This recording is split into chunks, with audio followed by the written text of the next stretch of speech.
process of improvement, aligning with our goal to become a world-class university. We support the accomplishments of both our organization and individuals, making a lasting contribution to society through education, research, and the practical application of knowledge. Esa Unggul offers a diverse range of programs across 3 campuses in Greater Jakarta, Bekasi, Tangerang. Each campus provides a high-quality, international standard education, preparing our students to be competitive in today's global economy. Our mission is to shape smart, creative, and entrepreneurial global citizens who are ready to meet the challenges of the digital era. We are dedicated to preparing students to become digital pioneers, individuals who are well-equipped to thrive in the age of digitalization with intellectual rigor and a nuanced understanding of technology. Universitas Esa Unggul is the answer to the world's current challenges, including technological disruption and the rise of artificial intelligence. Through a curriculum that anticipates global trends, we encourage students to excel both academically and personally. Being smart means fostering a love for learning and the ability to think critically. Creativity is the skill to innovate and solve real-world problems. And at Esa Unggul, we develop both creativity and leadership to help our students succeed on a global scale. Being entrepreneurial is about mastering digital skills, building extensive networks, and developing effective strategies for the workplace. Our commitment to academic excellence is reflected in the numerous awards and recognitions we have received from public and private organizations. Esa Unggul is a place where the learning process is taken seriously, with thoughtfully designed academic and non-academic spaces that cultivate digital, entrepreneurial mindsets. Our goal is to graduate innovators who are ready to make meaningful contributions to humanity.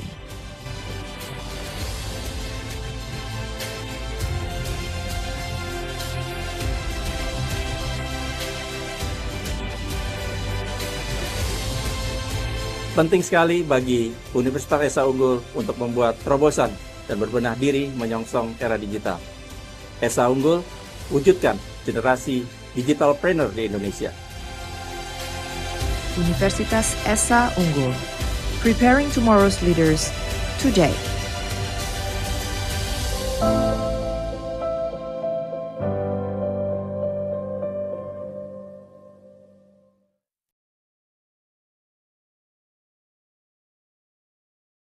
Baik, selamat siang teman-teman semuanya. Assalamualaikum warahmatullahi wabarakatuh.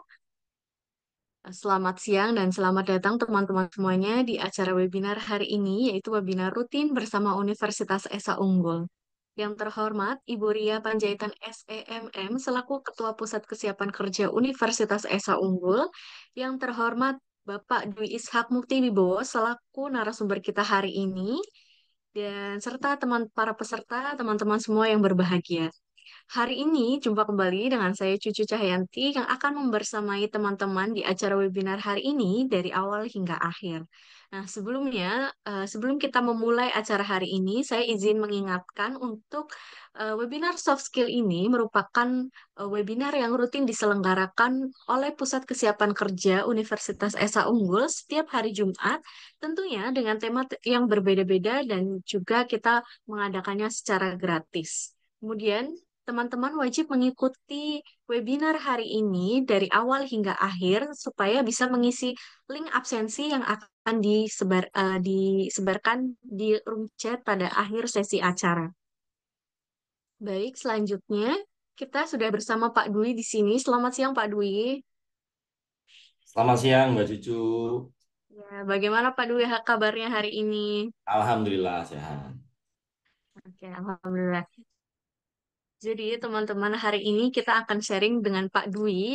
Beliau merupakan lulusan dari Universitas Gunadarma dan juga banyak mengikuti pelatihan-pelatihan seperti programming di luar negeri, bahkan di dalam maupun di luar negeri ya teman-teman. Nah, Pak Dwi ini memiliki pengalaman di bidang teknologi informasi atau IT ya biasanya teman-teman selama kurang lebih 23 tahun di Indonesia, Belanda, dan pasar Filipina juga nih. Nah, mulai dari posisi sebagai pelatih TI, terus pengembangan aplikasi klien dan server, kemudian juga sebagai administrator sistem spesialis infrastruktur, konsultan TI, dan kemudian beralih ke tingkat manajemen. Nah, Pak Dwi ini sudah memulai karirnya dari tahun 2002 ya, Pak.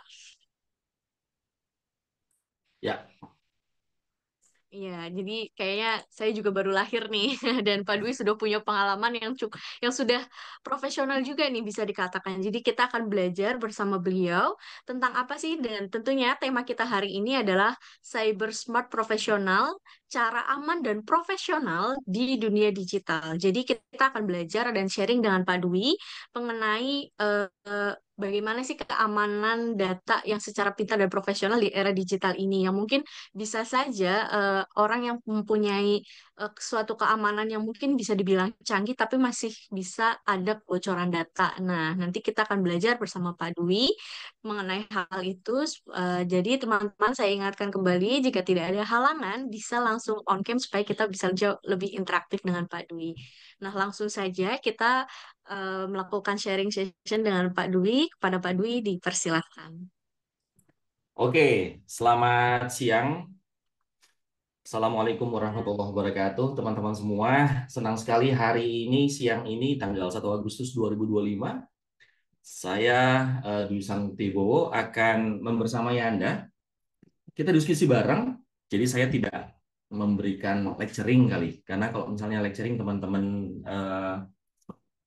SMA Unggul dari Senin sampai dengan Jumat gitu full dapat lecturing dari dosennya. Kalau saya di sini kita akan diskusi aja. Oke. Jadi kalau misalnya nanti di sesi saya menyampaikan materi, kalau misalnya ada yang mau ditanyakan, monggo silahkan langsung aja mengetikkan di mana di kolom chat. Nanti Mbak Cucu akan info ke saya gitu supaya lebih enak, lebih interaktif. Karena kalau misalnya kita nunggu sampai dengan sesi tanya jawab nanti terlalu lama. Oke, so saya akan share screen dulu.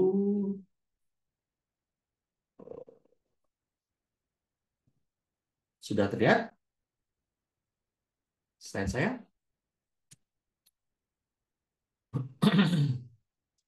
Baik, so teman-teman semua, kalau misalnya kita bicara tentang bagaimana caranya kita bisa safe dan secara profesional menggunakan hal-hal yang berkenaan dengan digital saat ini. Kita akan lihat dulu bahwa saat ini pengguna internet sosial media di Indonesia itu sudah sangat-sangat masif. Ya, sorry, sebentar saya minimize dulu. Oke. Sudah sangat-sangat masif. Kenapa? Karena kalau misalnya kita lihat bahwa pengguna internet di Indonesia itu sampai dengan 212 juta orang. Jadi kalau misalnya kita lihat dari jumlah populasi penduduk Indonesia yang 285 juta, itu mencapai 74,6% dari keseluruhan populasi rakyat Indonesia yang ada saat ini. Nah, kalau misalnya kita lihat dari sosial media user, itu sampai dengan 143 juta account, di mana kalau misalnya kita hitung, berarti ada 50,2% dari populasi secara nasional. Ini adalah angka yang cukup besar, sangat-sangat besar, market yang sebenarnya oke banget. Jadi kalau misalnya teman-teman saat ini udah jualan di internet, udah jualan di Instagram, TikTok, lalu di toko orange, toko hijau gitu, sebenarnya teman-teman memiliki market yang sangat-sangat besar di Indonesia. Lalu kalau misalnya kita lihat dari masing-masing platformnya, YouTube itu di Indonesia ada 143 juta user. Banyak banget ya. 143 juta user. Lalu kalau Facebook ada 122 juta, TikTok ada 108 juta, dan Instagram 103 juta. Kalau misalnya saat ini, mungkin Anda adalah seorang pengguna yang memiliki 4 akun di 4 buah platform itu. Nah, kalau misalnya kita lihat dari demografinya, bahwa 67,3% internet user ini juga melakukan aktif di sosial media. Umurnya berkisar antara 30,4 tahun, ya, dan itu didominasi oleh umur dari 18 sampai dengan 34 tahun. Nah, rata-ratanya adalah di 30,4, tapi didominasi dari 18 sampai dengan 34 tahun. Jadi kalau misalnya umur-umur kayak saya gini, ini udah nggak masuk hitungan. Karena udah lewat dari 34. Baik. So, teman-teman, kalau misalnya kita lihat dari data ini didapatkan dari Indonesia Data Portal, We Are Social dari bulan Februari sampai dengan Mei 2025. Lalu, kalau misalnya kita lihat dari penggunaan digital, apa sih positif dan negatifnya? Tren apa sih yang sekarang terjadi di dunia-dunia digital? Nah, kita tahu bahwa penggunaan internet, sosial media, itu memiliki positif impact buat kita. Di antaranya adalah kita bisa mendapatkan akses informasi dan academic iteration antara student, dosen, dan beberapa supporting learning dan research yang bisa kita dapatkan. Apalagi sekarang kalau misalnya kita melakukan enhance penggunaan internet kita ditambahnya dengan LLM, ya, large language model. Mungkin teman-teman tahu lewat brandnya, gitu ya. Ada ChatGPT, lalu ada Perplexity, lalu ada Claude, ada Grok, ada DeepSeek, ada Qwen, ada Copilot, ada Gemini. Itu adalah jenis-jenis LLM yang bisa kita akses dari internet saat ini.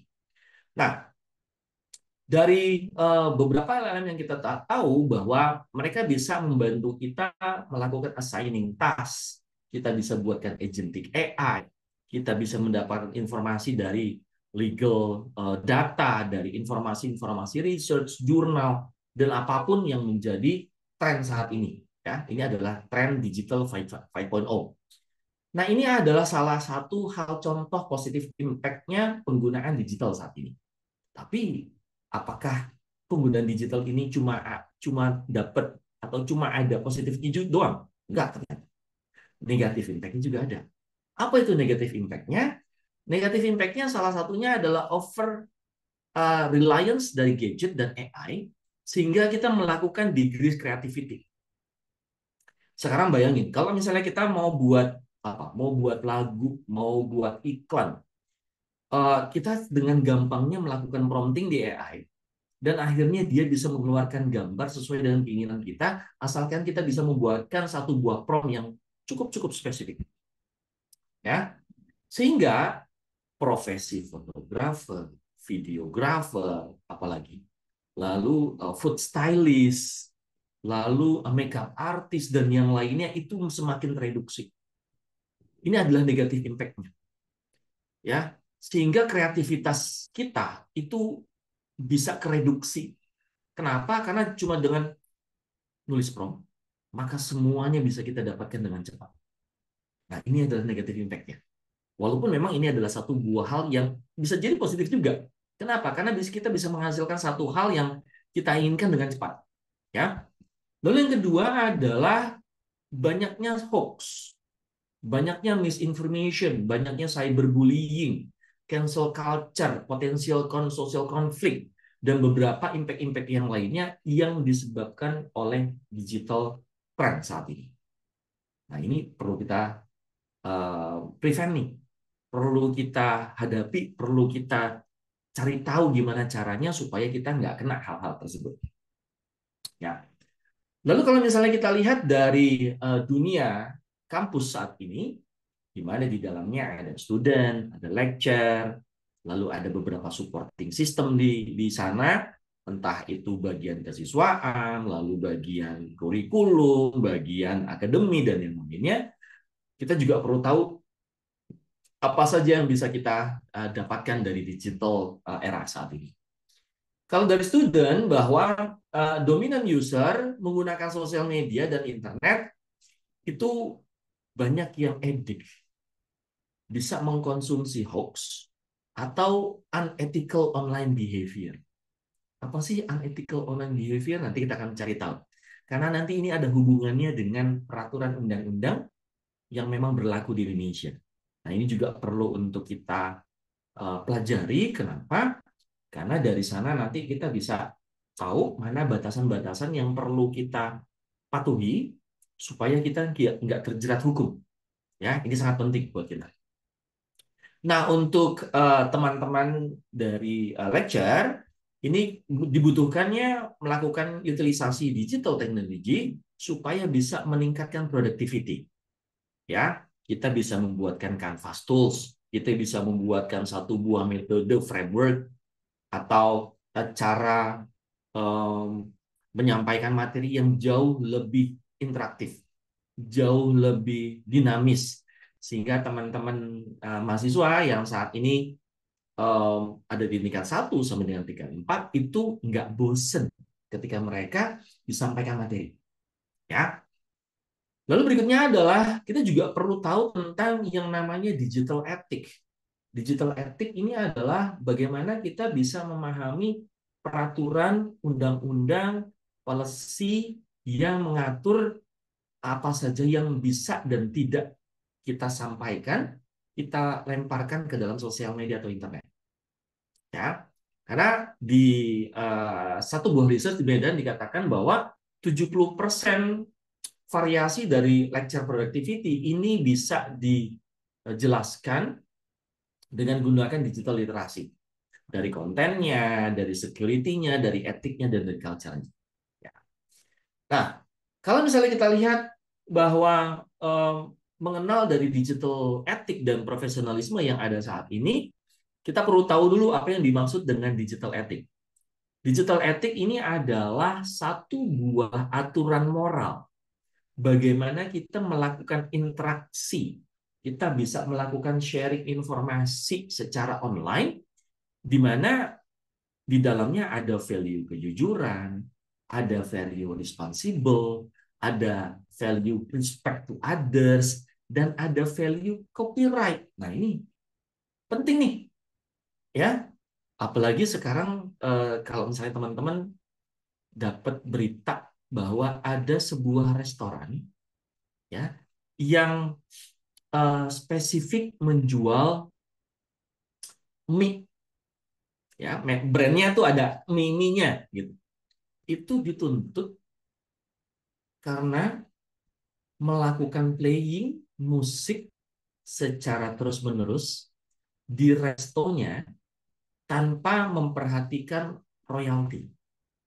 Wah, itu sampai 1, berapa miliar kalau nggak salah tempo hari saya dapat beritanya. Nah, sekarang itu para pencipta lagu, para pemusik, itu mereka lagi gembar-gembornya gimana caranya mereka dibayar secara fair. Ya, lagu-lagunya, lagu ciptaannya, aransemennya, terus semuanya gitu. Jadi ketika kita melakukan playing, memainkan musik di resto, di tempat gym, di tempat-tempat hiburan yang notabene ini sebenarnya kita sebagai pemilik usaha mendapatkan income dari sana, mendapatkan revenue dari situ, maka kita perlu memperhatikan bahwa memutar lagu di tempat-tempat tersebut itu perlu memperhatikan royalti. Nah, ini juga teman-teman seprofesi dengan saya, trainer, yang saat ini juga sering banget mengkonsumsi atau menggunakan lagu-lagu untuk ice breaking, untuk pembuka training, untuk closing training, itu kita juga sekarang lebih jadi aware tuh bahwa menggunakan lagu orang di event kita yang notabene kita bisa mendapatkan uang dari situ, bisa mendapatkan income dari situ, itu menjadi satu hal yang perlu diperhatikan. Ya, jadi kita rada-rada ngerem nih sekarang nih. Jadi kalau misalnya mau nge-playing lagu, entah itu dari lokal atau internasional, kita agak-agak ngerem. Makanya saya bilang sama teman-teman trainer dengan profesi yang sama, udah kita pakai AI aja. Kita gunakan AI untuk nyiptain lagu sendiri. Nah, itu kan copyright-nya copyright kita. Kalau misalnya kita mau dapat duit, ya udah kita daftarkan hakinya, di sana copyright yang punya kita. Jadi kalau misalnya kita play, kita nggak akan kena issue, kan gitu. Karena kita nggak pernah tahu tuh, pada saat kita deliver training, ada anggota atau ada peserta trainingnya yang ngevideoin. Wah nih Mas Dwi nih lagi training di sini nih, ngeplay videonya apa, ngeplay lagunya Kla, ngeplay lagunya apa, lagunya Gigi, lagunya Dewa gitu, dan itu bisa disubmit dan saya bisa kena tuh. Ya, jadi untuk copyright ini perlu untuk kita apa namanya, perlu untuk kita perhatikan. Apalagi teman-teman yang sudah langganan musik dari Apple, langganan musik dari Spotify, dari Juke gitu misalnya. Itu kalau misalnya kita mau playing di mana? Di acara-acara kita, kita perlu membeli subscription langganannya, bukan langganan sebagai seorang pendengar biasa.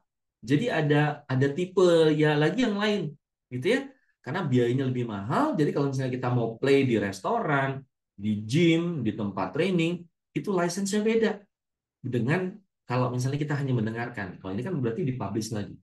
Nah, itu kita juga perlu perhatikan tuh. Itu adalah satu buah hal etik yang perlu kita pahami saat ini. Nah, kalau misalnya kita lihat dari prinsip kode etik yang saat ini, ada yang namanya Association of Computing Machinery. Ini adalah satu buah lembaga dunia yang mengatur bagaimana kode etik kita ketika kita melakukan interaksi, menyampaikan informasi di internet dan sosial media. Ya, yang pertama, yang paling penting adalah respect and protect user privacy. Jadi kita nggak bisa tuh kalau misalnya kita sebagai satu buah perusahaan layanan, kalau misalnya orang ingin menggunakan layanan kita, maka orang melakukan registrasi. Pada saat lakukan registrasi, maka dia memasukkan nama, nomor KTP, nomor telepon, email, alamat, gitu ya. Lalu kita bisa seenak-enaknya melakukan publish data itu. Atau tempo hari kan ada apa namanya, platform toko hijau itu kena SU. Kenapa? Karena data-data pelanggannya itu dihack dan disebarkan. Nah, ini juga menjadi satu buah concern nih. Jadi kalau misalnya kita jualan tertentu, barang tertentu, kita punya websitenya, kita punya marketplace-nya, lalu kita meminta orang kalau misalnya mau jualan di tempat kita gitu, mereka perlu untuk registrasi dulu, ada data-data pribadi. Nah, data pribadi itu perlu kita jagain. Kalau perlu security-nya multi layer, ya.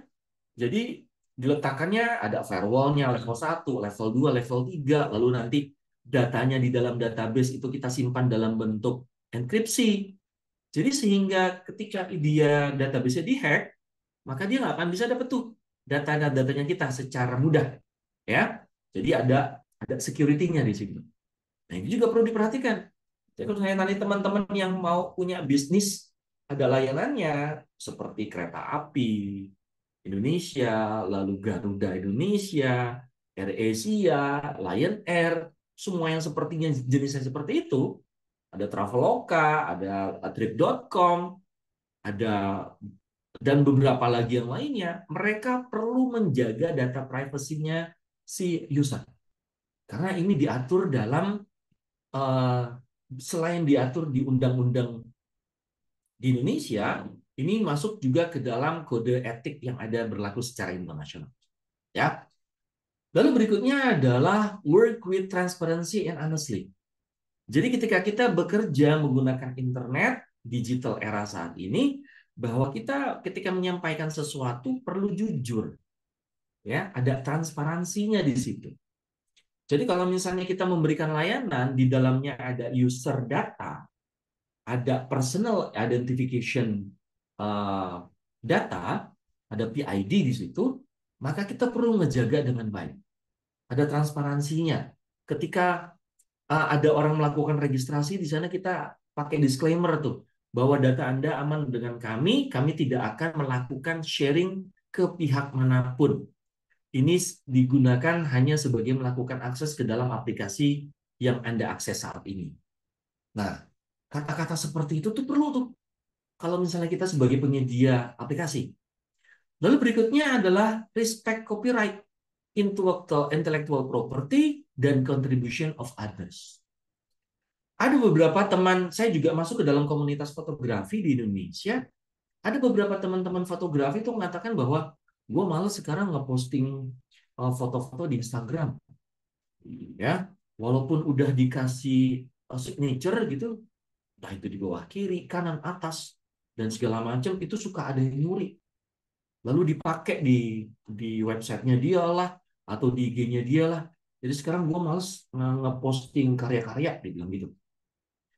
Kenapa? Karena banyak orang, saya nggak tahu ya, kenapa di Indonesia tuh kayak mudah sekali gitu. Ada orang berkata sesuatu, ada quote yang dilemparkan oleh seseorang, lalu quote itu disampaikan, di-repost lagi, tanpa menyebutkan sumber. Ada informasi, data yang kita hasilkan, entah itu dalam bentuk jurnal, hasil riset, dan segala macam, itu nggak disebutin lagi ketika dipublish ulang. Ya, hal-hal ini itu yang menjadi concern-nya kita. Ada gambar, ada karya orang. Kalau misalnya kita ingin dihormati karya kita, kalau misalnya kita ingin dihargai karya kita, maka mulailah dengan menghargai karya orang lain. Ya, jadi untuk teman-teman semua, hargailah karya orang lain. Jadi kalau misalnya kita masuk kemana? Beberapa website penyedia gambar, ada Pixabay, ada Freepik, ada apalagi dan yang lainnya gitu ya. Ketika kita mau ambil dan itu kita nggak langganan, lalu di sana ada tombol untuk melakukan atribusi, maka lakukanlah atribusi. Sebutkan siapa pemiliknya, sebutkan dari website mana, entah itu dibuatkan di dalam satu buah website dan segala macam, itu perlu disebutkan. Ya, supaya apa? Supaya orang respect dengan kita. Nah, kalau misalnya slide yang gambar-gambar yang saya gunakan di slide ini, semuanya adalah hasil AI sendiri. Ya, jadi saya buatkannya pakai AI. Jadi saya tidak perlu melakukan atribusi kemanapun. Ya, intellectual property-nya adalah dari AI. Dan yang berikutnya adalah kontribusi ke society dan human welfare ethically.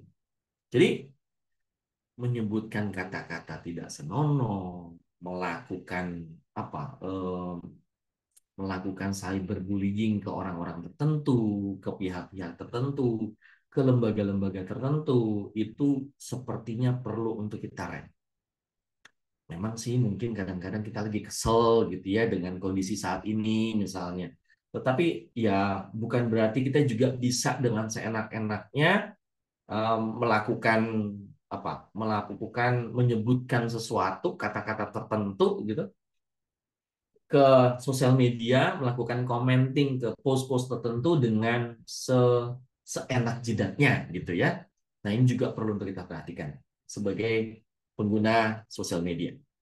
Nah, apa saja sih isu dan resiko-resiko yang terjadi kalau misalnya kita melakukan itu semua? Ya, salah satu contohnya adalah plagiat atau AI generated content. Jadi kalau misalnya Anda sebagai seorang mahasiswa atau profesional yang menggunakan AI tanpa bisa menyebutkan source-nya, ya, copyright-nya dan akademik etiknya, itu bisa kena jeratan hukum. Ya. Lalu berikutnya adalah data breach dan confidential violation. Seperti unauthorized dissemination dari personal data, kita nge-share data tertentu gitu. Saya punya satu buah tips yang mungkin ini bisa berguna buat Anda. Ada beberapa platform, ada beberapa aplikasi mobile gitu atau website yang kalau misalnya kita ingin lakukan registrasi, itu kita perlu untuk mengirimkan foto KTP. Nah, hati-hati. Ketika kita mengirimkan foto KTP untuk proses apa, maka saran saya, foto KTP-nya itu Anda edit. Ya, Anda edit. Di bagian bawah Anda buatkan satu buah kotak warna putih, lalu di kotak putih itu Anda tuliskan bahwa foto KTP ini digunakan untuk proses apa, bla bla bla bla segala macam, tanggal berapa, untuk proses apa, jam berapa, itu disebutkan di KTP ini. Ya, di foto KTP-nya itu Anda edit dulu. Supaya apa? Supaya nanti ketika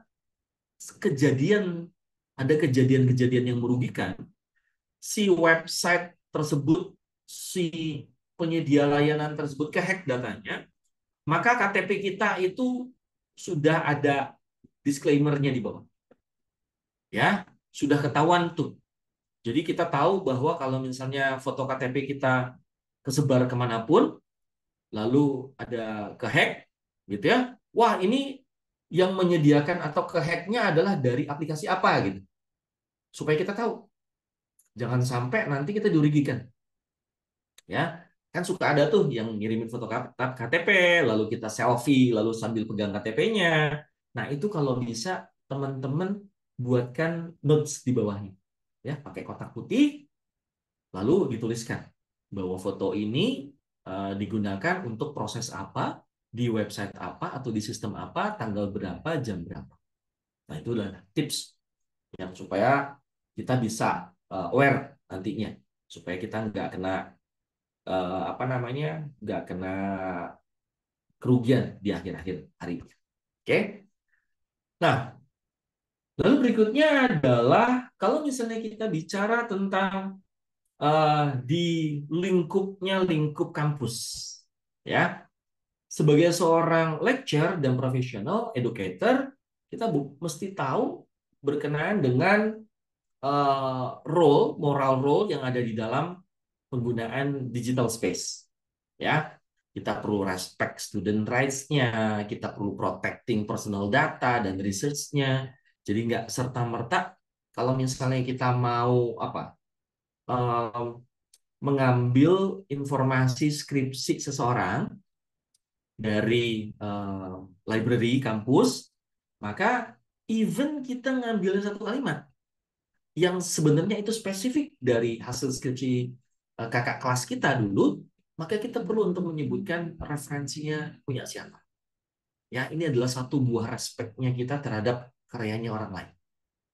Nah, sedangkan sebagai seorang student, kita juga perlu untuk mengedepankan anti plagiat. Ya, jangan sampai ada kasus seperti ketua BEM atau ketua senat ya, tempo hari saya baca beritanya. Itu dia melakukan plagiat sampai akhirnya diturunkan. Ya, diturunkan jabatannya, diturunkan jabatannya cuma gara-gara melakukan plagiat. Nah, saya tidak mau menyebutkan universitas dan orangnya, nama orangnya. Nah, itu adalah salah satu contoh perlu untuk menaati dari kode etik yang kita pilih. Supaya apa? Supaya kita safe. Karena kalau misalnya itu kejadian, waduh, kalau nggak salah tempo hari ketua senat ya, kalau nggak salah ketua senat atau ketua BEM gitu, itu apa? Digital track itu akan ada sampai dengan 5, 10, 15 tahun loh, lebih bahkan. Itu akan merusak karir kita ke depannya. Jadi kalau misalnya Anda melakukan itu, waduh, saya bilang tempo hari sama istri saya, waduh, ini mah kalau misalnya kayak gini nih, itu dia kayaknya agak susah dia kalau misalnya nyari kerja di Indonesia nih gitu. Atau even nyari kerja di luar negeri juga kayaknya gimana gitu kan.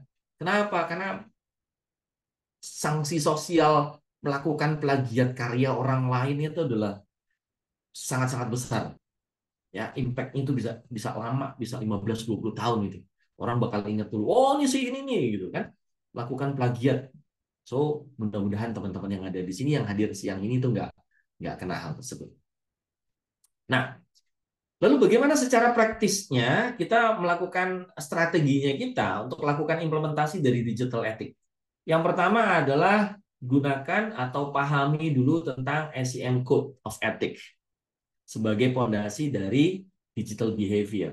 Nanti saya akan sharing ya buat teman-teman yang mau yang mau keseluruhan filenya, kalau nggak salah kayaknya nggak lebih dari 50 halaman penggunaan kode etik digital ini, 50 halaman PDF saja.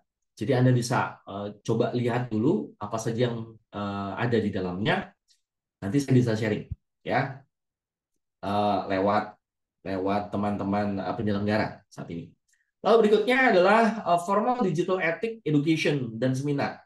Ya, salah satunya adalah dengan webinar ini. Jadi teman-teman tahu bahwa apa saja yang boleh, apa saja yang tidak, apa saja yang dilarang, sehingga teman-teman itu bisa safe, bisa selamat ya ketika menyampaikan informasi, ketika melakukan komen, ketika membuatkan satu buah artikel di blog, di internet atau dimanapun, bahkan even ketika teman-teman melakukan review produk, ya, karena tempo hari ada kejadian ada seseorang yang melakukan review produk di Google dan di apa namanya di GoFood kalau nggak salah, itu reviewnya agak-agak kasar, ya, sehingga dia kena satu buah apa resiko pencemaran nama baik.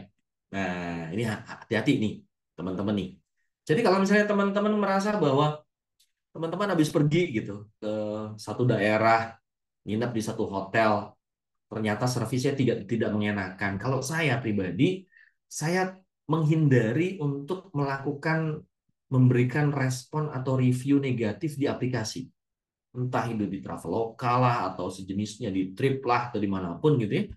Di tiket.com misalnya. Itu saya hindari itu. Kalau misalnya saya mendapatkan satu buah experience yang gak enak di hotel, maka yang saya lakukan adalah memberikan feedback langsung di saat itu juga. Ya, di saat itu juga. Kenapa? Karena akan ada impact-nya yang sebenarnya baik buat kita. Oke? Kan kalau misalnya orang bijaksana itu adalah ketika kita mendapatkan experience yang kurang baik, maka langsunglah bicara dengan orangnya. Langsunglah bicara dengan orang yang memberikan layanan. Karena dengan begitu itu akan jadi feedback buat mereka. Ya, apa experience kita yang jelek kita kesampaikan. Mbak, tadi saya ketemu tunggal di kasur hotel. Ini fotonya.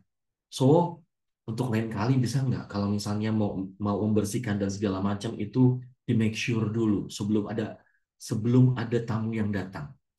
Kejadian ini pernah saya alami beberapa kali dan teman-teman tahu apa feedbacknya dari mereka. Extend 1 atau 2 hari tanpa bayar. Ya. Lalu kita dapatkan satu buah privilege card di hotel itu yang grup model. Itu adalah yang modelnya adalah grup hotel dan kita bisa dapatkan privilege card cuma gara-gara kita memberikan feedback dengan baik, dengan cara yang sopan, dan tujuannya kita adalah untuk memperbaiki services mereka.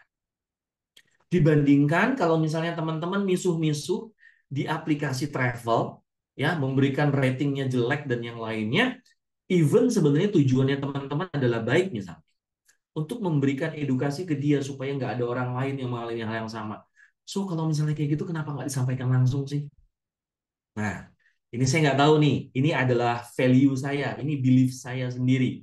Ketika Anda mengalami hal yang nggak enak di penyedia services tertentu, sampaikan langsung ke orang. Ya, kalau bisa langsung sampai dengan level manager on duty pada saat hari itu. Sampaikan dengan cara baik. Maksudnya apa? Berikan evidence. Ya, karena dengan begitu orang akan berterima kasih sama kita. Kenapa? Wah, makasih ya Mas. Nggak disampaikan di aplikasi. Gitu. Nggak ditulis di aplikasi, tetapi disampaikan langsung ke kita. Ini jadi improvement banget buat kita.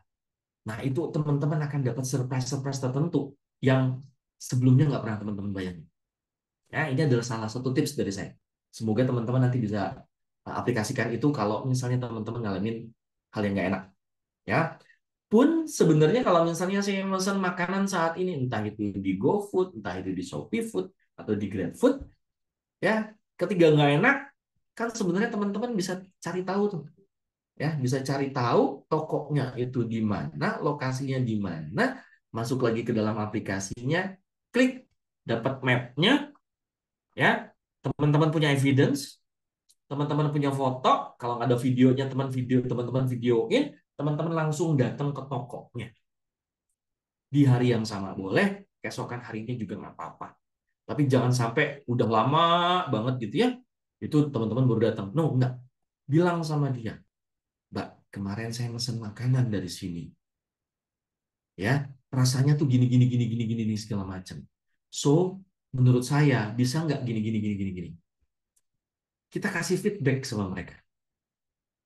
Jangan sampai kita misuh-misuh, kita marah-marah di aplikasi, dan akhirnya membuat si restonya itu memiliki rating yang jelek, dan orang nggak mau lagi belanja ke situ, cuma gara-gara komennya kita, cuma gara-gara feedbacknya kita. So, kalau misalnya kita bisa ngebantu orang lain dengan memberikan input, ya kenapa nggak langsung aja sih? Ya, nggak usah misuh-misuh di aplikasi, nggak usah kasih review yang jelek-jelek di aplikasi, gitu misalnya. Karena ya memutus rezekinya orang cuma gara-gara kita di serve dengan tidak semestinya, kayaknya kurang elok juga deh. Apalagi kalau misalnya dilakukan lewat sosial media atau lewat aplikasi di digital, gitu ya. So, ini adalah value saya, ini adalah belief saya. Terserah teman-teman mau aplikasikan atau enggak, itu kembali ke diri kita masing-masing. Tetapi kalau saya sendiri, saya lebih suka memberikan feedback langsung aja. Ya, kalau misalnya nggak dapat apa experience yang nggak enak dari penyedia layanan. Dan yang terakhir ini adalah transparency accountability. Oke. Jadi kalau misalnya kita menggunakan data breach atau misinformation yang terjadi, maka kita perlu meminta maaf, memberikan satu buah respect terhadap institusi tertentu, mengatakan bahwa oh iya saya salah ngambil datanya, saya dapat informasinya salah. Itu berani untuk mengungkapkan kesalahan. Gitu ya. Jangan sampai ada beberapa orang yang ngomongnya hari ini A, besoknya jadi B gitu kan. Besoknya ngomongnya kedelai, hari ini ngomongnya tempe gitu. Nah, yang kayak gitu-gitu bisa kita hindari di sosial media atau di dunia digital saat. Oke. Lalu apa saja sih resiko dan threats yang terjadi di digital security? Yang pertama ini adalah phishing, malware, dan identity theft. Ini biasanya yang kena ini adalah para pengguna internet atau digital umurnya di atas 60 tahun. Seperti bapak saya. Ya, bapak saya tuh saya nggak tahu ikut grup WhatsApp itu berapa banyak gitu ya. Jadi kalau misalnya dapat informasi apapun, ada video yang menurut dia sebenarnya bagus, tapi nggak tahu bahwa ini hoax atau enggak, habis itu di forward tuh di grup keluarga. Ya, ini bisa jadi ini akan jadi satu buah fireback kita. Kalau misalnya informasinya hoax, itu adalah satu buah misinformation, maka kita bisa kena pelanggaran atau resiko terjeratnya hukum karena kita menyebarkan informasi yang salah, gitu. Dan ini satu buah tips juga yang bisa teman-teman lakukan, bahwa di aplikasi WhatsApp, Telegram, dan yang lainnya, sebisa mungkin tidak melakukan download otomatis image dan video ketika ada seseorang atau kita masuk ke dalam member group dan kita nggak trust, kita nggak yakin bahwa si pengirimnya ini adalah orang-orang yang memang benar-benar kita percaya. Karena saya pernah coba nih melakukan social engineering. Saya buatkan satu buah foto, lalu di foto tersebut di back-end-nya, ya di back-end-nya saya sisipkan coding programming untuk bisa jalan ketika foto ini dikirimkan ke WhatsApp, lalu foto itu di open, oke. Begitu terbuka, maka coding di dalam fotonya itu akan masuk ke dalam handphone. Lalu dari situ, di background-nya, saya akan mengirimkan kontak, nomor telepon, nama dari handphone tersebut langsung ke server saya. Itu gampang banget. Ya, gampang banget itu caranya. Less than 5 minutes, itu saya bisa bikin fotonya, di dalamnya ada coding, lalu codingnya itu akan mengirimkan kontak si yang menerima foto tersebut kontak handphonenya langsung ke server saya. Jadi saya tahu dikirimnya ke berapa orang, lalu informasi kumpulan kontak, nomor telepon dan nama itu langsung masuk ke dalam server saya. Saya lakukan social engineering seperti itu. Dan tahu di Indonesia 97%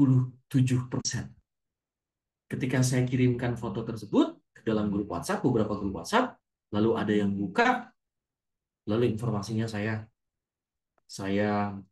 kontaknya saya masukin ke dalam server saya. Dan orang-orang yang ngebuka tersebut itu saya japri satu-satu. Saya kasih tahu bahwa, Mas, Mbak, gua tahu di handphone lu tuh itu ada kontak orang namanya ini, nomor teleponnya sekian. Padahal bukan teman saya. Ya, saya bilang kayak gitu. Lalu orang itu kaget. Loh, Mas Dwi kok tahu? Yes. Kenapa? Karena di foto yang tadi gue kirim, yang kemarin gue kirim, itu di dalamnya gue pakai coding untuk bisa ngambil kontak handphone lu, lalu masuk ke dalam server gue. Nah, ini adalah satu buah awareness yang perlu kita miliki. Supaya apa? Supaya nggak sembarangan kita ngebuka foto sama video. Ya, itu sengaja saya lakukan supaya untuk ngebangun awareness-nya aja. Setelah itu ya udah data-datanya saya delete, ya nggak saya pakai gitu kan. Nah, ini adalah satu hal yang perlu kita perhatikan. Ketika teman-teman dapat email, teman-teman dapat message bukan dari seseorang yang teman-teman kenal, lalu di sana ada linknya. Nah, biasanya yang melakukan itu tuh kayak orang yang jualan marketing gitu ya, melakukan broadcast WhatsApp, ada linknya di situ. Nah, ketika teman-teman melakukan klik, ya jangan sampai ternyata website tersebut adalah website fake. Apalagi URL-nya itu sudah disorted pakai Bitly. Nah, jadi nggak ketahuan tuh URL aslinya apa. Tapi sudah disimplify sedemikian rupa seolah-olah ini adalah satu buah link yang trusted gitu. Tetapi ketika teman-teman melakukan klik di sana, maka teman-teman sudah membuka tunnel antara handphonenya teman-teman dengan website-website tertentu yang teman-teman nggak pernah tahu. Sebenarnya dia ngambil apa di handphone kita. Ya. Lalu kalau misalnya kita lihat dari campus environment, ini data breach, data-data mahasiswa, data dosen, gitu ya. Ada unauthorized access, ada malware frequent occurs.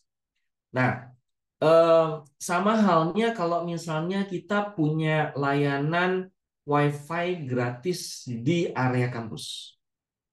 Nah, Wi-Fi gratis di area kampus itu perlu dipisahkan dengan networknya kampus. Perlu untuk beda segmen. Ini teman-teman, saya kalau misalnya ada teman-teman IT, teman-teman network, itu paham banget tuh. Jadi kalau misalnya kita punya network Wi-Fi gratis di area kampus, itu perlu untuk close loop. Ya. Jadi Wi-Fi itu connect ke internet, tidak nyambung dengan network yang kampus. Dengan server-server kampus, dengan sistem yang ada di dalam kampus, itu beda network, beda segmen. Sehingga apa? Sehingga ketika ada orang mau melakukan intersection ke dalam networknya kampus, mereka nggak bisa. Kenapa? Karena networknya udah beda. Ya, networknya udah beda. Kita buatkan security tersendiri itu.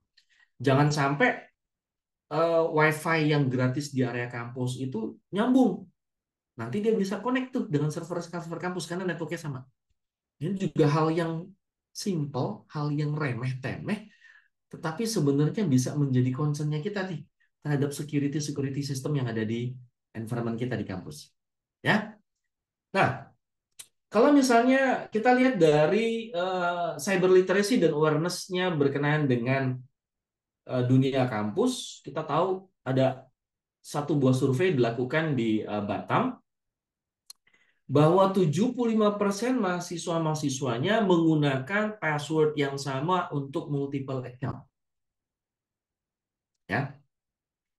Akun ke Gmail, akun Instagram, akun TikTok, semuanya gunakan alamat email tersebut, integrated dengan Gmail misalnya. Lalu password Gmailnya nggak regular changes. Lalu aksesnya karena supaya kita mau gampang, yaudah deh integrated aja lah sama Google semuanya. Masuk LinkedIn, masuk aplikasi apapun, integratednya sama Google.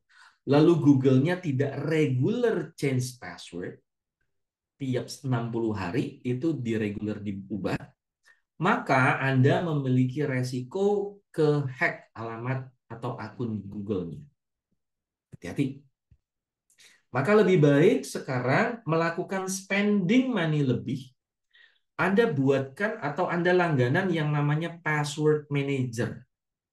Password manager ini adalah satu buah tools yang bisa menyimpan dari multiple akun dengan gunakan multiple username dan password di dalam satu tempat.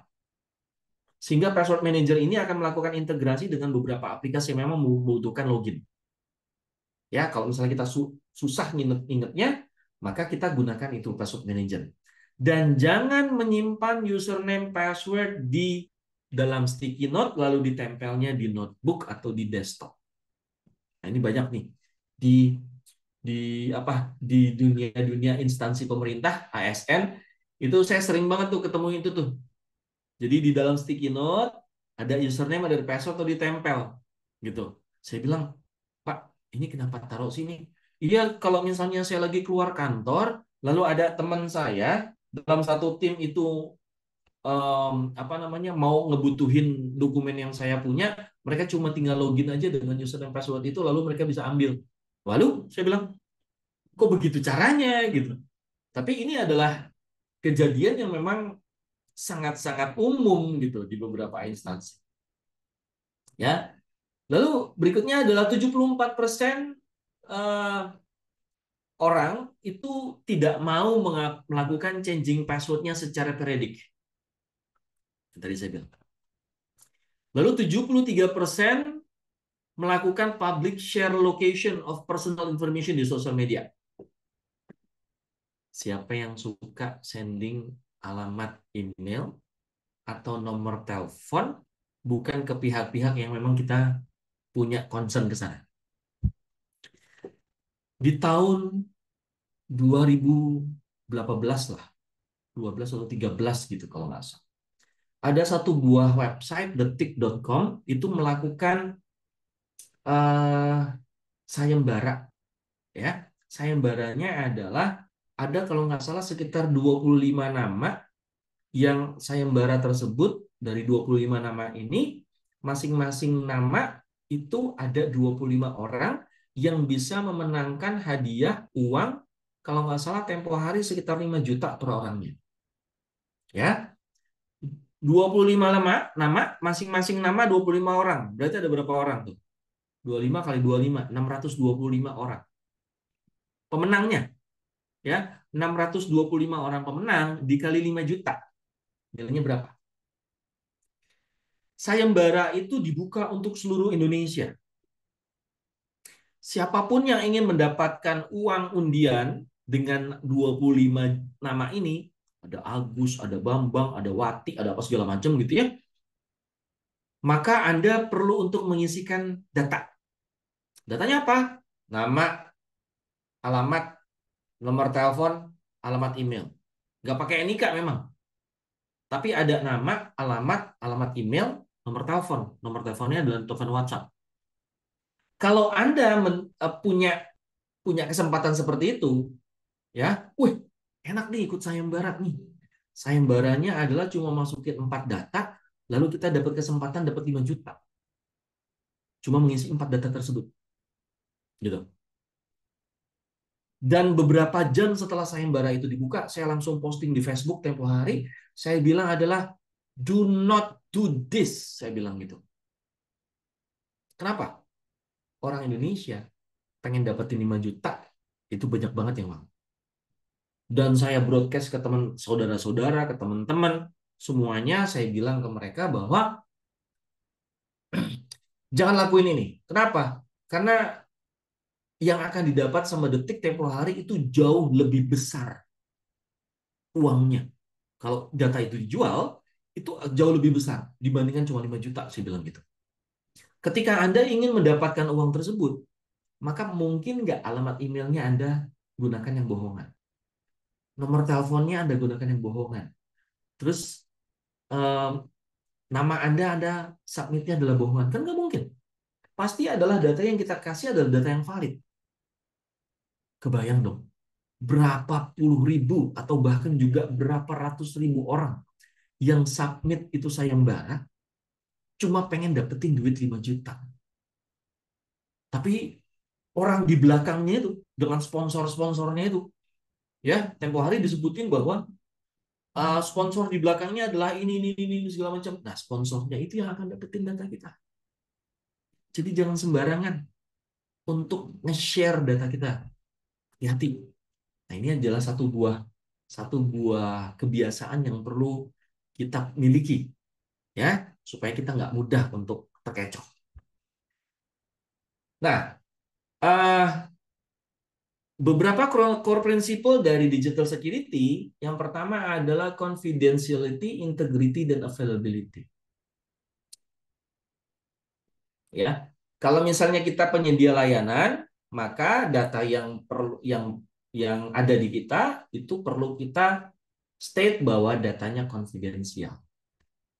Tidak bisa dibagikan oleh apapun. Kalau misalnya Anda mengumpulkan data Anda di luar dari sistem kami, dengan ada spesifik informasinya, maka kami bersedia atau kami terbuka untuk disu, untuk dituntut, misalnya gitu. Kita perlu berani itu. Sebagai penyedia layanan, kita perlu berani menyebutkan hal tersebut. Kenapa? Karena ini adalah satu buah tanda bahwa kita serius ketika ada data, informasi, personal identification data yang tersimpan di dalam sistem kita, maka kita benar-benar menjaganya dengan sangat-sangat baik. Yang kedua adalah integrity, memastikan bahwa datanya itu tidak diubah tanpa permission. Gitu ya. Tidak diubah tanpa permission. Jadi kalau misalnya kayak data apa? Data KTP, ya, data BPKB, data STNK yang saat ini ada di Samsat, saat ini ada di kepolisian, saat ini ada di Kementerian Dalam Negeri, maka data itu tidak boleh diubah tanpa permission. Ya. Dan yang ketiga adalah availability, memastikan bahwa datanya bisa diakses hanya oleh orang yang authorized saja. Sekarang lagi ramai data Indonesia, penduduk Indonesia ditukarkan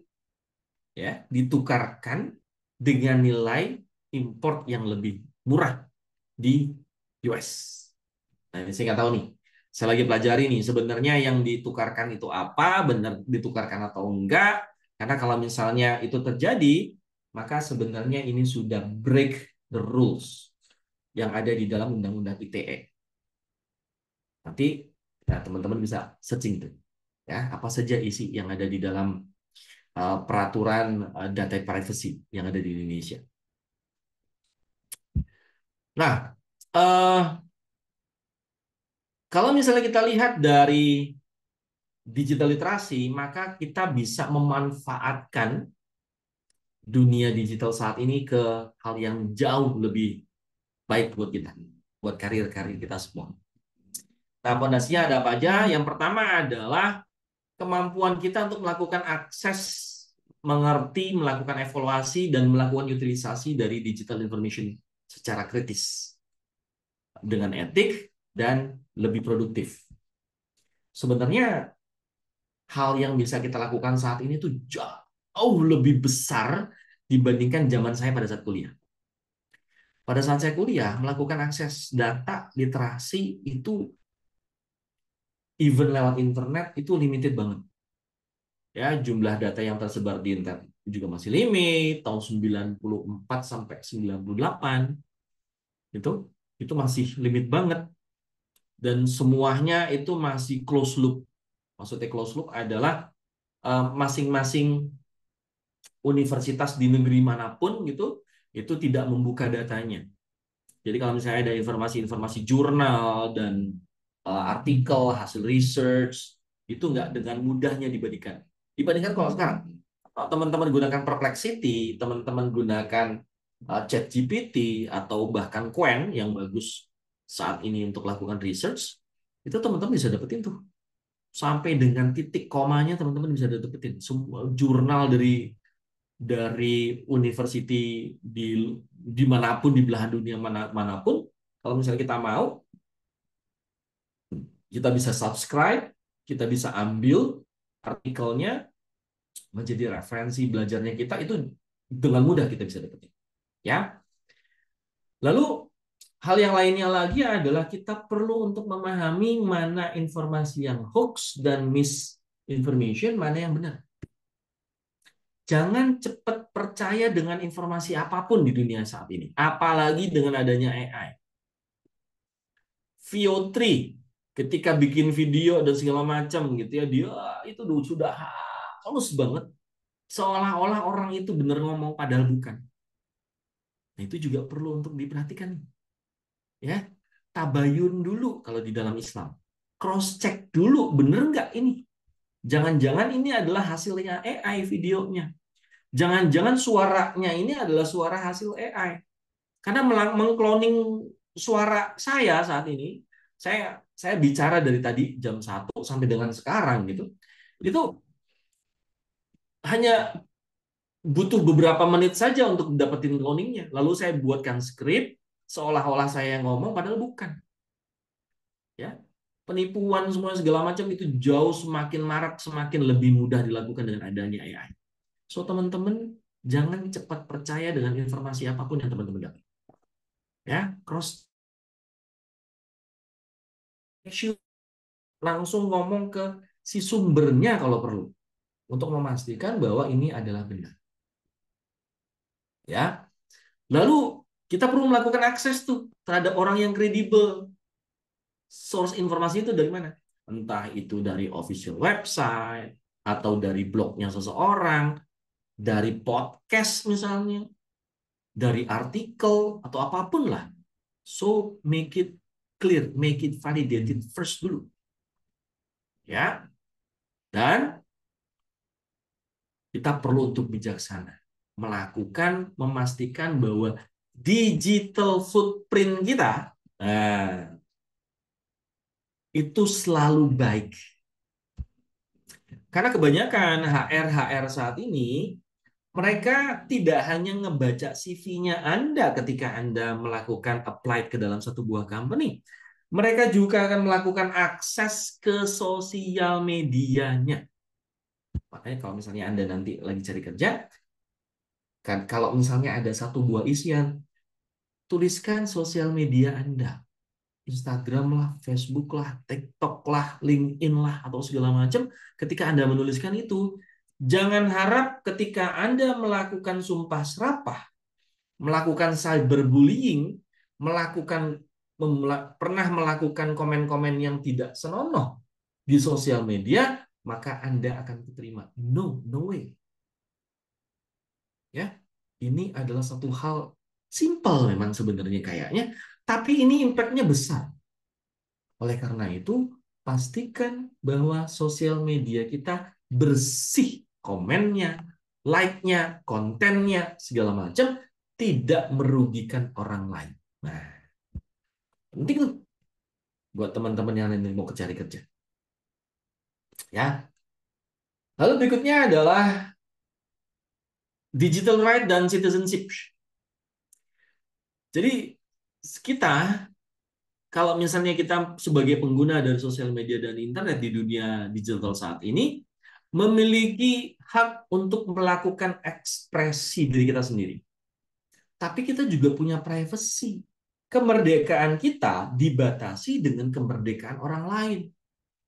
Bukan berarti bahwa kita merdeka tuh seenak-enaknya aja melakukan sesuatu hal di sosial media. No, ada kemerdekaan orang lain juga yang menjadi batasan kita. Kita perlu respect juga terhadap orang lain. Gitu. Ya. Jadi ini perlu diperhatikan tuh. Bahwa kita memang lahir sebagai manusia merdeka, sebagai manusia yang bebas. Ada nggak anak kecil ketika dia sudah bisa jalan, sudah bisa apa segala macam, itu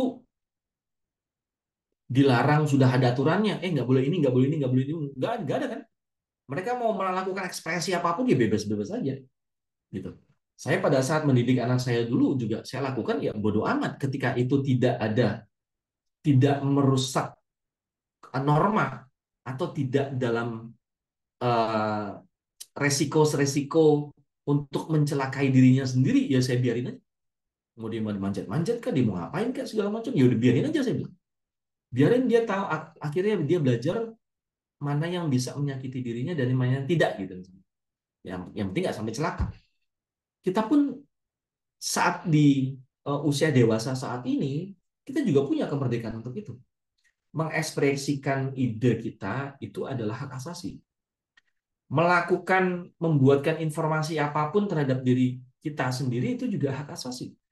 Tetapi perhatikan juga bahwa kemerdekaan kita dibatasi oleh kemerdekaan orang lain. Hati-hati. Bukan berarti kemerdekaan kita bisa ekspres diri kita sebebas-bebasnya di sosial media, tetapi melukai atau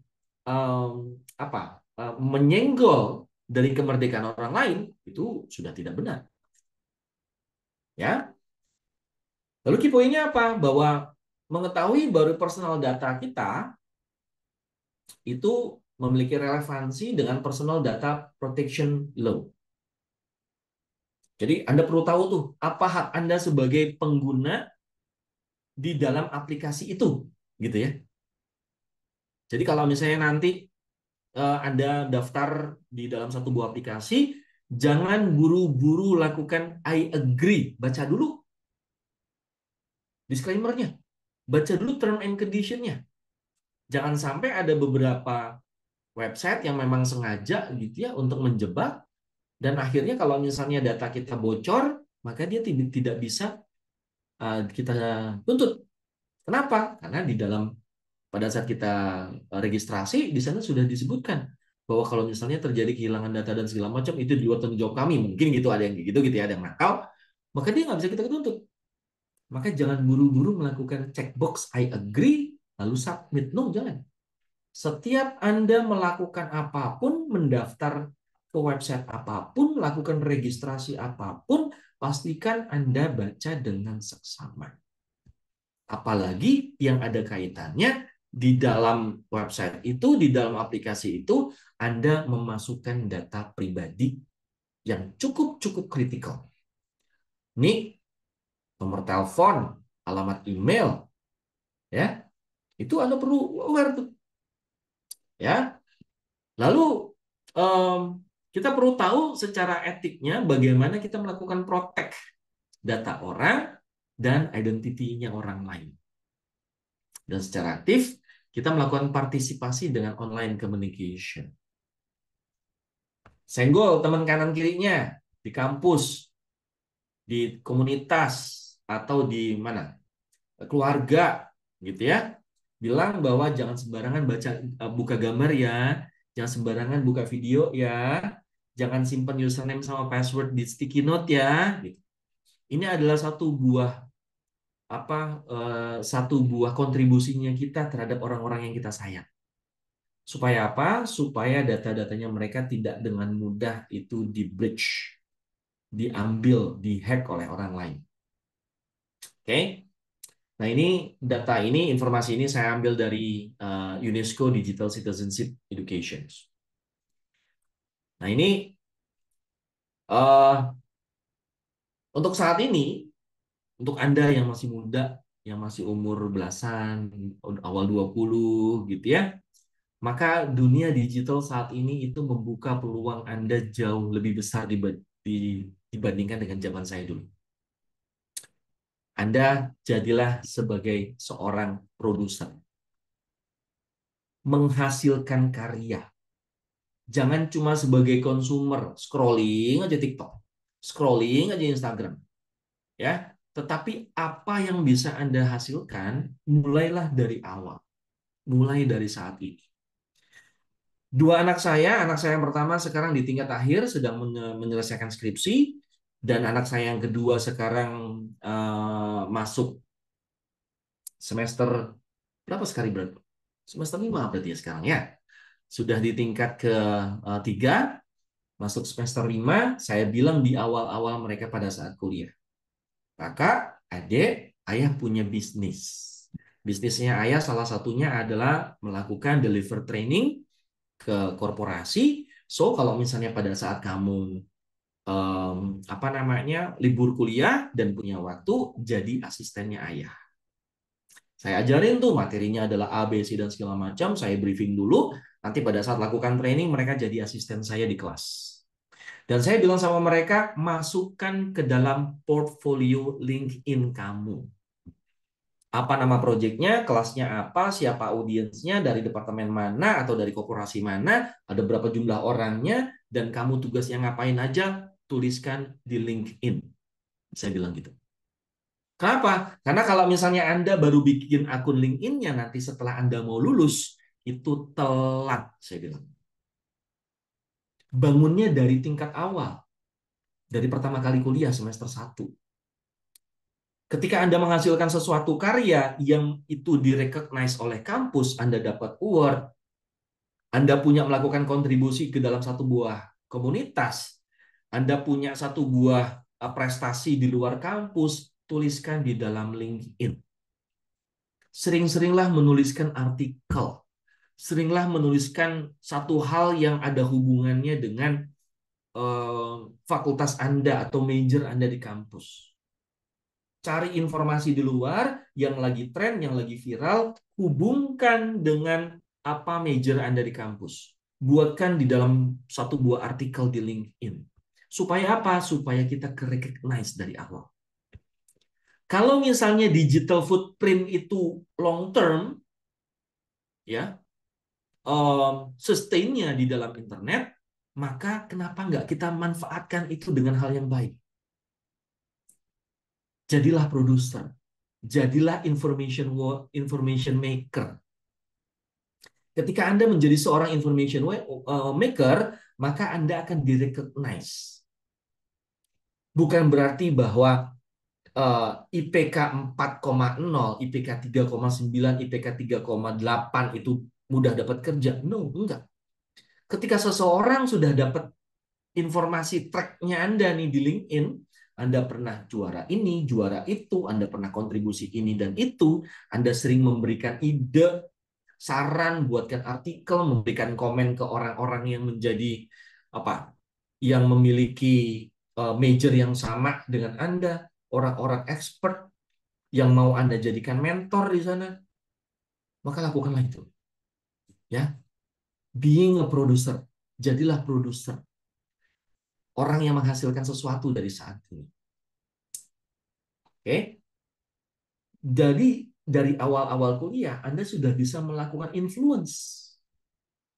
Kalau Anda mau gampang, apapun tren yang saat ini yang terjadi yang viral, hubungkan dengan major Anda. Dari kacamata Anda seperti apa? Ya, Anda buatkan artikelnya. Oke. Lalu berikutnya adalah kita bisa melakukan empowering activity yang bisa kita lakukan. Bikin konten-konten, bikin karusel, bikin post di TikTok dan segala macamnya yang ada hubungannya dengan major Anda. Itu akan jauh lebih manfaat. Ya. Tapi kan ada sebagian orang yang bilang begini, tapi Mas, saya kan ilmunya masih segini. Saya malu. Ilmu saya belum banyak. No, bukan begitu caranya. Apapun yang Anda punya, apapun yang Anda miliki, dalam kacamata Anda, ya ngomong aja. Dari keterbatasan ilmu yang saya punya, ini loh pandangan saya kayak gini segala macam. Itu nggak salah. Dan itu juga ngebuka orang, kalau misalnya ada teman-teman yang lihat video ini, yang lihat reels ini punya punya pemikiran yang berbeda, boleh loh kita discuss langsung di komen gitu. Discuss langsung di YouTube, discuss langsung di komennya TikTok, komennya reels dan seterusnya. Dan Anda akan membuka network yang jauh lebih besar nanti dibandingkan kalau misalnya Anda hanya sebagai konsumer saja. Ya. Digital portfolio seperti LinkedIn, Behance, Notion, GitHub, dan semuanya segala macam itu sangat-sangat mudah untuk kita lakukan saat ini. Lalu, jual personal works Anda. Anda desain sesuatu, Anda nulis sesuatu, Anda punya e-learning, Anda punya artikel, Anda punya pemikiran, sharing itu sesering-seringnya. Sharing itu sebanyak-banyak. Karena dari situ orang akan melakukan recognize Anda. Wah, ini baru tingkat 3 nih. Tapi karyanya udah segini banyak. Kontribusinya di society, di dunia luar, itu sudah seperti ini. Oh, dia sudah kenal dengan orang ini, kenal orang dan segala macam. Ya, connect-lah dengan orang-orang yang nantinya akan kita jadikan mentor, yang akan kita jadikan guru, yang akan kita jadikan coach. Connect dengan orang yang memang satu major dengan kita. Dan orang-orang tersebut itu akan sangat-sangat apa ya, sangat-sangat willing ya. Kalau yang sudah-sudah sih orang-orang yang di konteks seperti itu yang kita bilang bahwa izinkan saya belajar dari bapak atau ibu ya, karena saya lihat bahwa pengalaman bapak atau ibu itu sepertinya sesuai dengan path saya saat ini. Gitu. Wah, itu akan sangat bermanfaat buat Anda. So, itu yang bisa saya sampaikan sampai dengan saat ini. Saya lihat di chat. Oke. Saya orangnya gampang lupa, Pak. Jadi jalan salah satunya yaitu. Oke. So, teman-teman, silahkan kalau misalnya ada pertanyaan. Dengan senang hati nanti saya coba jawab. Oke, silakan nih teman-teman buat yang sudah punya pertanyaan bisa langsung eh, share di room chat atau bisa raise hand. Nah, mungkin sambil menunggu teman-teman yang lagi menulis pertanyaan, mungkin ya Pak, saya izin bertanya nih Monggo. eh, mengenai cyber case itu juga, bagaimana sih caranya kita sebagai mahasiswa nih, apalagi kita sebagai mahasiswa yang mungkin awam, untuk lebih waspada terhadap lowongan magang atau lowongan kerja yang ternyata itu tuh hoax gitu. Dan cara Ya, apakah bisa membedakannya untuk yang eh, benar dan yang hoax selain kita melihat dari mungkin sosial media mereka yang share kayak gitu. ya. eh Ya, saya ngelihat di Instagram atau di TikTok itu banyak sekali akun-akun yang dengan ada kata-kata lowongan kerja, infoloker dan segala macam gitu ya. Ini yang perlu diperhatikan adalah ketika Anda membuka akun tersebut, pastikan kalau misalnya dia membuka form, ya, pastikan bahwa form tersebut adalah form direct langsung ke si perusahaan yang mau kita tuju. Jadi kalau misalnya formnya itu ke websitenya dia, jangan buru-buru percaya. Ya, kecuali kalau misalnya dia memang menstate bahwa lembaganya adalah headhunter. Itu lain soal. Ya. Tetapi kalau misalnya headhunter pun Anda perlu melakukan checking dulu, research dulu. Karena dengan gunakan AI itu semakin mudah buat kita untuk bisa mencari tahu bahwa ini adalah benar-benar lembaganya kredibel atau tidak. Dicek dulu berdirinya dari kapan sampai kapan nih. Ya, dari tahun berapa dia berdirinya. Lalu gimana kredibilitasnya? Lakukan research dulu terhadap website tersebut. Kalau misalnya memang pada saat dia melakukan klik linknya itu adalah langsung ke korporasi yang Anda tuju, itu berarti aman. Ya, pastikan bahwa website korporasinya itu memang adalah website yang benar. Jadi kalau misalnya Anda cek, karena saya punya beberapa klien yang saya bangun aplikasi rekrutmen di dalamnya, ada perusahaan batu bara. Kalau misalnya dia buka satu buah site daerah operasi, itu ngebutuhin antara 300 sampai dengan 400 orang baru. Dan Mbak Cucu tahu kalau misalnya ngebutuhin 300-400 orang, berarti ada berapa banyak CV yang masuk? Kira-kira? Ribuan. Hah? CV yang masuk ribuan bisa jadi. Ribuan. Puluhan ribu. Hmm. Bukan cuma ribuan, tapi puluhan ribu. Ada belasan ribu lah. Ada belasan ribu yang CV yang masuk ke sana. Dan itu memang dipostingnya ke dalam satu buah website yang firm, official. Ya, jadi pada saat masuk ke websitenya di situ ada informasi bahwa eh, kami tidak membuka link form dari alamat manapun, hanya lewat dari website ini, gitu. Nah, ini itu perlu perlu untuk kita pahami itu. Gimana caranya? Ya riset saja di AI. Apakah nama company-nya ini sudah kredibel dari tahun berapa sampai dengan tahun berapa? Kalau headhunter ya. Lalu berikutnya adalah sudah kerja sama mana aja. Itu riset bisa kita lakukan. Ya, dengan gunakan AI. Jadi jangan cepat-cepat percaya dengan lowongan inilah ada manajemen training di sini, manajemen training di situ gitu kan. Nah, tapi kalau begitu kita klik ternyata apa eh, lembaganya atau institusinya adalah institusi bodong. Hati-hati.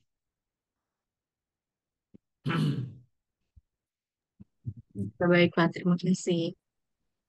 Terus ini udah ada pertanyaan dari Aulia Putri, Pak. Saya izin baca.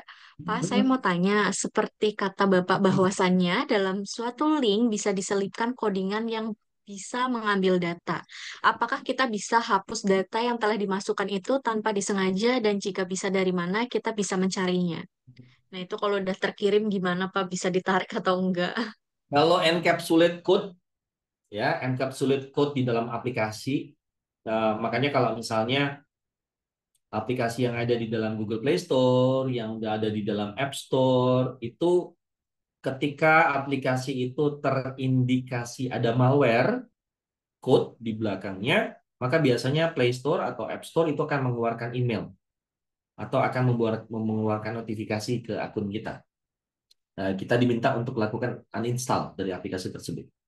Jadi yang perlu dihati-hati adalah ketika Anda melakukan install aplikasi atau masuk ke dalam satu buah website, ada informasi personal identification data yang kita masukkan, hati-hati dulu.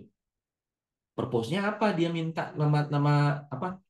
Dia minta nomor telepon, dia minta alamat email, kan gitu ya. Kalau nomor teleponnya itu bentuknya pada saat ngisi itu nggak ada bintangnya, ya berarti kan tidak required, ya jangan diisi. Ya, jadi ketika Anda melakukan submit form, cek dulu bintang-bintang merahnya.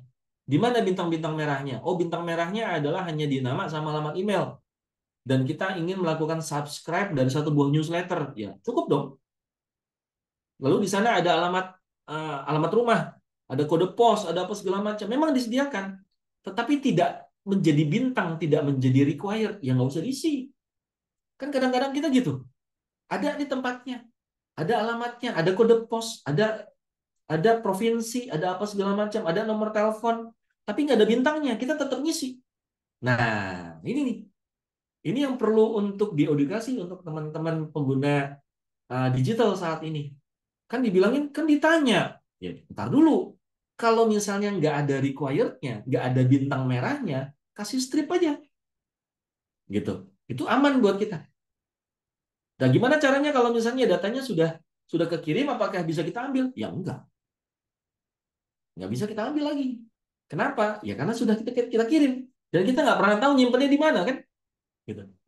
Kayak tempo hari yang saya lakukan social engineering adalah saya simpannya di dalam server saya. Semua data kontak nomor telepon itu saya masukin di sana, lalu saya screenshot, saya kasih ke teman saya, kan gitu.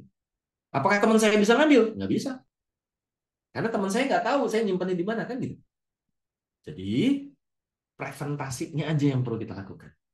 Jangan pernah ngasih data kalau misalnya text box-nya tidak required.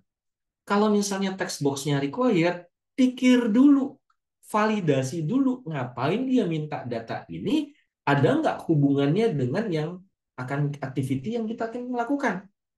Kalau ada hubungannya, boleh. Tapi kalau nggak ada hubungannya, ngapain? Gitu. Caranya gitu, presentasi. Oke, gimana Mbak Aul sudah terjawab? Nah, saya mau tanya lagi nih Pak, sedikit Ya, penasaran sih dengan isu data warga Indonesia yang waktu itu pernah bocor. Nah, itu kenapa sih Pak bisa bocor? Karena saya pernah dengar bahwa dari kadang mahasiswa atau orang-orang yang memang iseng untuk pengen belajar, jadi ya udah kita ambil aja datanya berhasil atau enggak. Nah, itu Ya, maksudnya gimana ya, Pak? ya. Oke. Eh, Indonesia itu sebenarnya di dalamnya terdapat orang-orang yang sangat-sangat jenius, sangat-sangat pintar, apalagi berkenaan dengan IT. Oleh karena itu ada beberapa kelompok gitu ya yang memang secara apa? Secara skill memiliki kemampuan hacking yang sangat-sangat diakui di dunia sebenarnya. Nah, mereka-mereka ini kebanyakan, bukan kebanyakan sih, ada beberapa orang yang melakukan ngejebol, ya, yang ngetes banking A, banking B, marketplace A, marketplace B. Sebenarnya tujuannya adalah baik untuk memberikan feedback ke mereka supaya mereka memperbaiki infrastruktur security sistemnya mereka. Tetapi, tapi kalau yang saya tahu dari beberapa komunitas itu banking yang dikirimi email secara resmi oleh kelompok ini gitu atau company-company yang marketplace yang diberikan email resmi oleh mereka itu tidak mengindahkan. Anggap angin lalu aja gitu. Dianggap bahwa bohongan loh gitu. Dan kebanyakan yang masuk ke dalam komunitas ini adalah anak-anak muda, pintar, gila, tanda petik, dan mereka merasa bahwa skillnya mereka, kompetensi mereka dianggap remeh. Akhirnya diambillah itu, dijual di black market. Itu yang terjadi, ya, itu yang terjadi. Jadi eh, perusahaan bank syariah yang terakhir itu, nah itu adalah kasusnya gitu awalnya. Jadi dites infrastrukturnya, tapi ternyata jebol, lalu setelah jebol dikasih tahu bahwa lo kok ngasih username sama apa ngasih password untuk sistem yang kritikal gini kok begitu sih gitu. Lalu dikasih tahu dengan harapannya sebenarnya orang-orang ini di hire untuk bisa ngebetulin, ya, di hire untuk bisa ngeberesin, tetapi diacuhin, ya, karena diacuhin itulah akhirnya mereka melakukan itu. Gitu. Itu yang terjadi. Itu pattern yang sering terjadi saat ini. Jadi entah itu pemerintah Indonesia, entah itu bank-bank nasional, bank apa ya, bank pemerintah atau bank swasta, itu biasanya memang menjadi ajang coba-cobanya teman-teman yang notabene gila ini. Nah, kalau misalnya mereka coba berhasil, lalu mereka bilang tuh, gue bisa ngejebol sistem lo nih, cuma dalam jangka waktu dua jam misalnya gitu. Ya kan? Nah, harapannya mereka di hire sebagai expert untuk ngebetulin itu. Harapannya mereka gitu. Tetapi ada beberapa lembaga yang ada cuekin aja lah gitu. Cuma minta kerjaan doang gitu. Misalnya gitu. Ya udah mereka jebolin aja sekalian. Mereka ambil aja datanya gitu. Ya, gitulah ceritanya. Oke, baik, Pak. Terima kasih atas jawabannya. Jadi kita bisa lebih berhati-hati lagi dari tadi ya, eh, nyimpen passwordnya tuh jangan di drive atau di memo Yes. kayak gitu. Itu juga ternyata Yes. bisa bikin ya kita nggak tahu ya kapan Betul. terjadinya gitu. Mm-mm. Oke, terima kasih, Pak. Nah, Ya. teman-teman, karena mungkin udah nggak ada yang tanya lagi, dan ini juga waktunya sudah pas sekali, 2:30, jadi kita sudah selesai hari ini, dan sangat seru sekali bisa sharing dengan Pak Dwi hari ini mengenai eh, teknologi di Indonesia juga tentunya ya, dan juga supaya teman-teman bisa lebih aware lagi terhadap penggunaan sosial media dan eh, aplikasi-aplikasi yang lain, dan juga jangan lupa untuk terus mengingatkan teman-teman terdekat kita, keluarga, dan lain sebagainya supaya tidak terjebak dengan modus penipuan yang secara digital ini sudah marak sekali. Betul. Nah, tentunya sebelum kita tutup acara hari ini, saya mau minta closing statement terlebih dahulu dari Pak Dwi. Silahkan, Pak.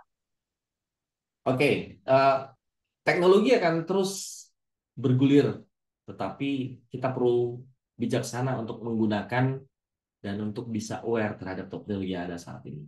So, teruslah belajar, jangan sampai kita ketinggalan, tetapi jangan terlalu ngikutin arus.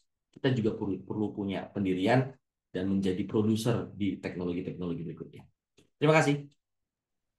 Ya baik, terima kasih Pak Dwi atas closing statement di hari ini. Semoga kita bisa bertemu lagi. Dan teman-teman, kita memasuki sesi foto bersama terlebih dahulu untuk dokumentasi buat teman-teman yang sudah siap melakukan on kamera. Jadi saya persilakan, saya tunggu sampai 14.34 untuk persiapan teman-teman bisa on kamera. Silakan. Untuk link absensi, kita akan share pada sesi akhir ya, teman-teman. Nanti kita setelah dokumentasi terlebih dahulu, baru link absensi akan dikirim. Oke.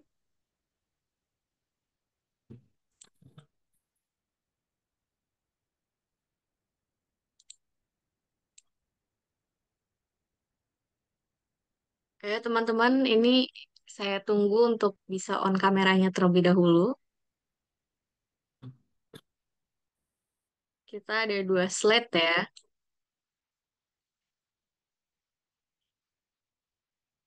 Oke, sudah Kak, ada Kak Monica, Kak Aul, Kak Riki, Kak Junaidi, dan teman-teman yang lain.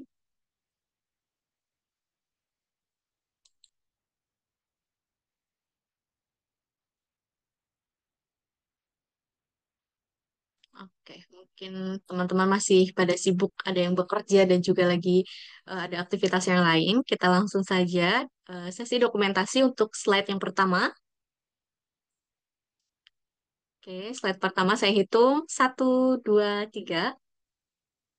Slide yang kedua 1, 2, 3.